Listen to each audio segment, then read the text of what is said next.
In 1969, a group of African American legislators formed a Democratic Select Committee in response to the growing number of representation of African Americans in the U.S. Congress. Those representatives were Shirley Chisholm, Bill Clay, George W. Collins, John Conyers, Ron Dellums, Charles Diggs, Walter Fauntleroy, Augustus F. Hawkins, Ralph McCaff, Perrin Mitchell, Robert N. C. Nix Sr., Charles Rangel, and Louis Stokes. Diggs was elected to be the first chair of the caucus upon its founding. In 1971, it was formally rebranded into the Congressional Black Caucus by the order of Charles Rangel.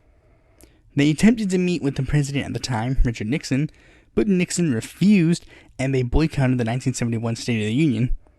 The whole caucus and all of their members ended up being on Nixon's enemy list soon thereafter. The caucus spends its time advocating for African American interests, as evident by their motto, "Black people have no permanent friends, no permanent enemies, just permanent interests." One particular time was when they were the largest voices in America against South African apartheid.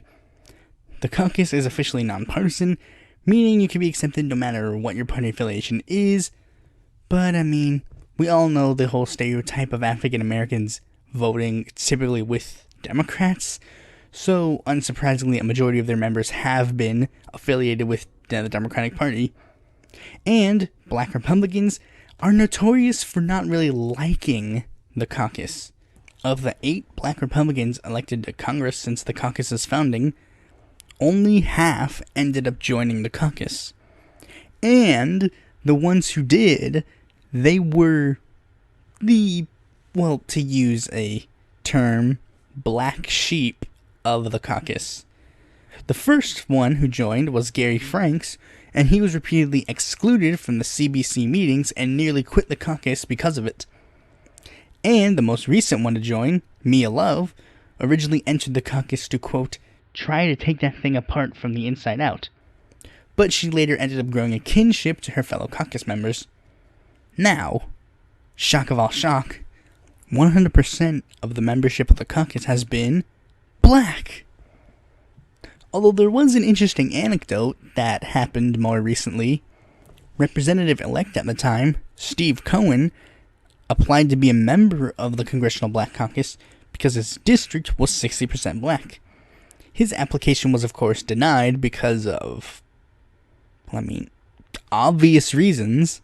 And Cohen, he pretty much decided, what you gonna do? But Representative from Colorado, Tom Tacrendo, had the idea. Abolish the caucus. He released a statement decrying the existence of the CBC, the Congressional Hispanic Caucus, and the Congressional Hispanic Conference, arguing, it is utterly hypocritical for Congress to extol the virtues of a colorblind society while officially sanctioning caucuses that are based solely on race. If we are serious about achieving the goal of a colorblind society, Congress should lead by example and end these divisive race-based caucuses. Caucus member William Clay Jr. was quoted by responding, quite simply, Representative Cohen will have to accept what the rest of the country will have to accept. There has been an unofficial Congressional White Caucus for over 200 years, and it is now our turn to say who can join the club. He does not and cannot meet the membership criteria unless he can change his skin color. Primarily, we are concerned with the needs and concerns of the black population, and we will not allow white America to infringe on those objectives. Now, despite the haters, the caucus is still going strong, currently having 2 senators, 51 representatives, and 2 non-voting delegates affiliated with it. Thanks for watching this video. Be sure to like, comment, subscribe, and click that bell to be notified when a future video of mine comes out. And if you're interested in more content from me, you can go to my website or follow me on Facebook, Twitter, or Quora, or check out my articles on the Independent Political Report.